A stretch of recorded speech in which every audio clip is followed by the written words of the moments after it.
Hello everyone, in this video I'll be showing you a Witcher build guide in Baldur's Gate 3. This is a modded class and I'll be showing you the School of the Wolf.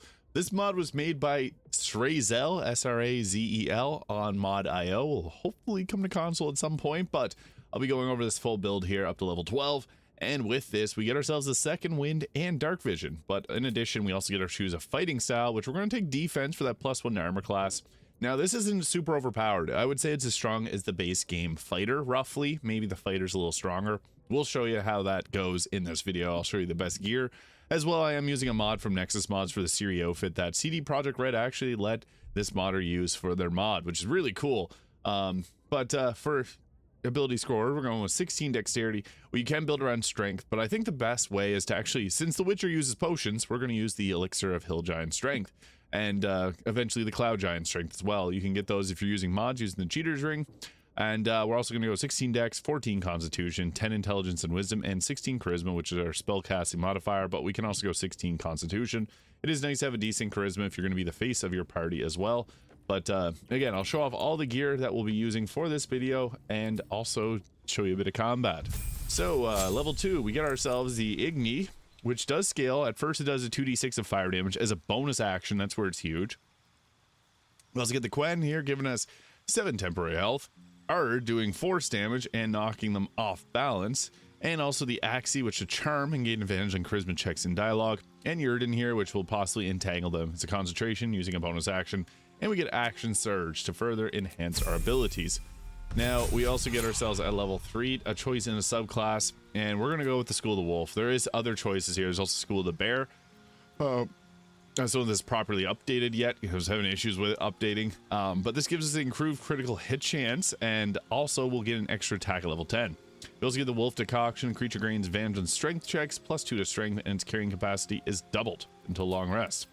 So we're going to go with that there. School of the Wolf, very strong. At level 4, we get to choose ourselves a feat, and I think that it's best to take up our dexterity for better armor class, as well as for better initiative and dialogue, or different checks that involve dexterity.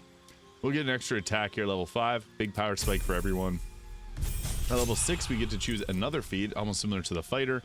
I think that at this point we could go dexterity, but we can also go with the savage attacker to reroll damage die twice and use the higher result for a flat out increase to our overall damage. This is pretty big. At level 7, we get to Indomitable, which is what the fighter gets at level 9. Whenever you fail a saving throw, you can use the new result instead. Very successful for saving our butt at times that we may get otherwise beat up pretty bad. Level 8, we get to choose another feat. And you can go with the Alert feat or the ability score improvement, or we can also go with Great Weapon Master, which is extremely useful. This does give us a bonus action attack. We already have a use for our bonus action, so you might not want to go with this. But you can always toggle off the penalty to attack rolls. But we're going with another ability score improvement here. Taking dexterity up is just the smart way to go here. And then we'll go with a difficult terrain here. Difficult terrain no longer slows you down. You could also increase strength if you went with the strength option instead. And at level 10, we get our subclass feature, the improved extra attack. So you get this before the fighter would. And it's pretty strong, obviously. At level 11, we get to choose a Hunter's Prey. Now, there's 3 different choices. You can go with the Colossus Slayer. Once per turn, your weapon attacks deal an extra 1d8 damage to the target if the target is below its hit point maximum. And then there's the Giant Killer. If a bigger creature attacks, you can use your reaction to make a melee attack. And then there's the Horde Breaker. Target 2 creatures standing close to each other. I like the Horde Breaker personally myself. Colossus Slayer is nice, though, because you'll just deal additional damage if the target is below health point maximum, which most of them will be. But Horde Breaker can also be extremely useful, so we're going to go with that there. And for our final level, we get to choose another feat. And we're going to go with the Alert feat for the +5 to initiative. This is just a flat-out damage increase. Now, the School of the Wolf also gives us heavy armor, so I will have to take off this super cool Ciri outfit that we got on Shadowheart and myself. And we'll replace it with heavy armor. That's probably the best choice here. However, since we built around dexterity, we can actually go 2 different ways with this. So best armor, armor of persistence here, which will give us a 23 armor class. Or if we go with the armor of agility, we'll get 25 armor class because this is a 17 armor class plus dexterity modifier. So this can become even stronger, which is really nice. So we're going to go with this one here. I'll just dial white for thematic purposes. And then on top of this, we'll also use the Cloak of Protection, which will put our armor class up to 26. You could use a shield to give yourself 29 armor class. Geralt doesn't use a shield, so we're just going to stick her with that. I have Fowler Aloof here for early game sword, but we can go with the Sword of Chaos for being able to replenish our own health. Or if you want, you can also go with the Baldur Giant Slayer, which is a really useful weapon.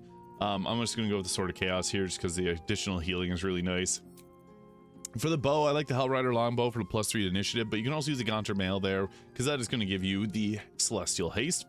Killer Sweetheart for the free crit, Ring of Protection for the increased armor class, and the Emulator Greater Health just to set our Constitution a little higher. And I guess for gloves, we can also go with the Helldust Gloves, which will increase our damage by 5, giving us 5 more fire damage, which is really nice. So that's what it looks like there. 26 armor class, pretty stellar. And I'll show you guys what this looks like in combat because it is quite interesting. So we'll get Gale to haste herself here to give us a further increase in 2 to our armor class, putting us at 28 with no shield and 31 if we take a shield, which is pretty solid because we also got the abilities here to do additional damage too. So we'll just get into a fight here, and I should have updated the mod, but I was having issues with updating it. And we'll just, I guess, show off what combat's going to look like. So we get up in their face, we got the Horde Breaker, but we unfortunately can't attack 2 targets at this current moment. So we can just go with our regular old attack here, and it's old reliable. So let's go with a normal attack. Needs 11 to hit. We rolled a 34. Boom. Yeah, one shot of them. That's that just goes to show how strong it is. We had 2 actions with 6 attacks total, but couldn't get to use it, so we'll just wait that out, wait for them to come to us. We also have a really strong bonus action, so that's really nice. Oh, but luckily we succeeded that shove, because that could have been a game ender right there. A good shove or a good Thunder Wave can actually be very effective. So here's our Horde Breaker melee attack. It's going to be super useful here, so we can go with this and hit both of them with one foul sweep. So I guess it didn't actually hit him, but you don't use this once per turn. So we'll follow it up, and we can even, I guess, we'll just go with this attack here. So bonk him over the head, and that did a decent bit of damage. And our follow-up attack here, which is what's nice about this is we got 2 actions because I've hasted myself. I guess here's the follow-up attack. So bonk, we'll hit him there, and now we still have 3 more attacks, so we can go ahead and attack him again. That should take him out. Yep, it did. Perfect. Then we got all that extra movement speed to get up right in their face and continue bonking. So since this class gets 3 attacks, that's really nice. But then we also have bonus action damage. So doesn't battle master maneuvers, but we got an Igni here, which hits in a pretty generous cone. And it should scale up if you have the mod updated. It only did 3 damage. That's okay. 2d6 sometimes doesn't always end up going very powerful. She's going to run away and cast. Oh, we can go with our Sonic Dominance here to stop her. Boom. Perfect. And then she's going to follow it up with a casting of, yep, Beckoning Darkness. And we can use Indomitable to save it, but we'll just, I'll not react on that. We'll leave her as be, let it be. And then we'll just run up and attack her again. So, yeah, this is, we got our Horde Breaker to be able to attack multiple targets, which is really nice. I guess I should have used the Wolf Decoction here, so we'll apply this. Doesn't really get a cool little wolf icon there. It doesn't really affect us since our strength is capped at 27 there with the Hill Giant's potion, but gives us advantage on strength checks, so that would have been nice whenever they shoved us there. Now I'll show it off in a bigger fight. So this fight's not going to go in our favor, but hasted myself again, and we're just going to rush right into things, starting off with a big bonk here. And yeah, this is like a fighter, so don't expect us to solo every single guard here, but we're going to give it a valiant effort just to show off what can be possible. And again, we got ourselves the Horde Breaker here, which is extremely useful, so we'll just go and attack this target here. And needs a 16 to hit. We rolled 25. Perfect. So we'll attack on that. And Horde Breaker there, so we can apply our follow-up attack to this target and maybe take them out. Probably not. Need a 14 to hit. We rolled 16. Nice. And pretty good damage there. So then we'll just follow it up with another attack to the closest. Hopefully we can draw them towards us. And we're, yeah, slaying them pretty good here. So that was one. Getting multiple actions is really nice. So bonk there too. And I guess since we started combat with an attack, whenever you start combat with an attack, it doesn't actually give you extra attacks on your spell. So we'll give ourselves this extra action here because we want to get as many hits in as we possibly can. Take him out.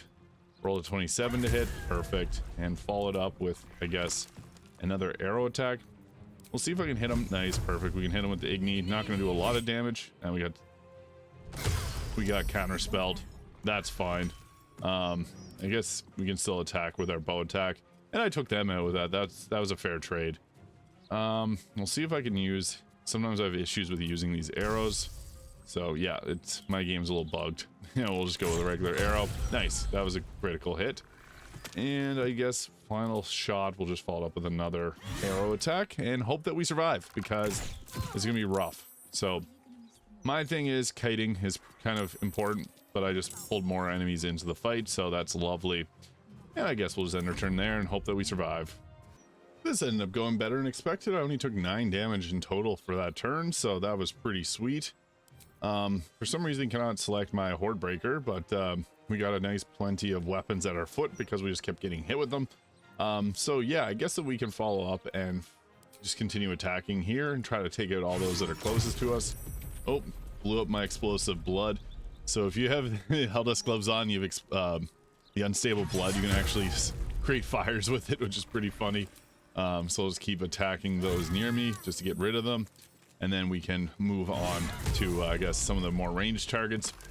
But the nice thing is we got so many, we have so many options for combat here compared to, like, I guess a fighter battlemaster would have a decent bit of option too, but that's pretty solid. I guess we could also end off with, Axie does use an action, unfortunately. Hard is pretty nice force damage. Oh, might not be able to hit them. No, that was not wise, but we'll take that, and I'll move to just pull them all towards me here. We have 4, I guess, combatants left to take out, and we'll see how they go. We have a really decent armor class, which is awesome. I'm not going to charm them because that would just trivialize that. They'll attack again. 8, okay. They blew up my exploding blood. And just hope that we don't get any commands. Command is such a devastating spell. Whenever you get hit with a command grovel, it's pretty much over for you.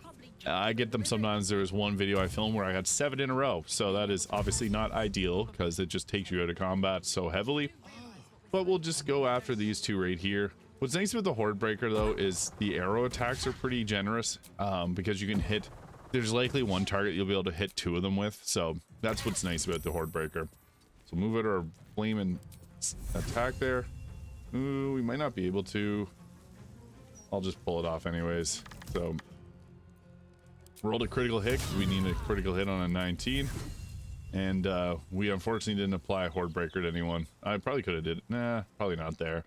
But we'll just follow it up with another attack here. 99% hit chance. We rolled a 20. Boom. And this should hopefully, you know what, I'll just go with melee attack. We'll take this one out here, and I should probably use that critical hit at some point, so here we go. Critical hit, bonk, and I took them out, and then finalize this one here, and then we'll run in and use our Axie. Executioner, free crit, perfect.